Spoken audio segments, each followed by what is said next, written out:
Bunda dayanç. Bizi velosipedine ayaksındı. Bu güzelliğe karanlık dostlar.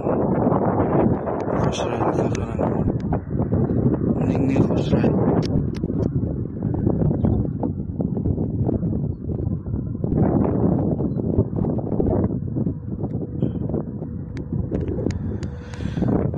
Şunca yolunu ötdük. Burada kalasa Bokırdaka varmalı. Bokırdak dedik.